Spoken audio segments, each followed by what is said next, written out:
Monsieur le Président, vos propos précédents me font penser qu'on va se retrouver. L'énergie éolienne de notre région, dans notre région, n'est pas l'énergie renouvelable la plus développée, mais cette énergie a toute sa place dans notre mixte énergétique pour accélérer la transition énergétique. Si son développement est une nécessité, l'encadrement de celui-ci l'est tout autant, parce que notre région est en effet marquée par une grande richesse de milieux naturels et de sites remarquables et protégés. La réussite du développement de cette énergie dépendra de la capacité des pouvoirs publics de rendre acceptables ces éoliennes auprès de nos concitoyens. D'autre part, le développement de l'énergie éolienne est aujourd'hui opéré de manière anarchique par des démarchages privés, sans logique publique pour encadrer les projets.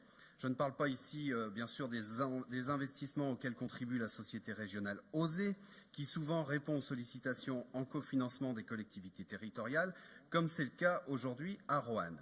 Aussi, tout en renouvelant le soutien de la région à l'énergie éolienne et en souhaitant son développement, il est urgent de faire en sorte que tout projet lié à l'éolien soit désormais en conformité avec le nouveau schéma éolien qui sera pris en compte dans le SRADET.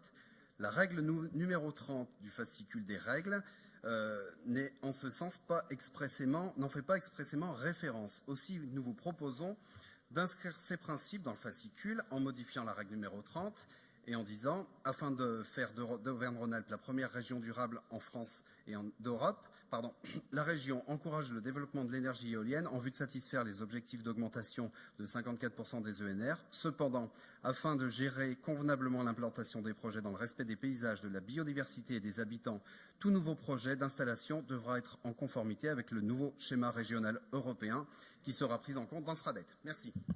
Merci beaucoup.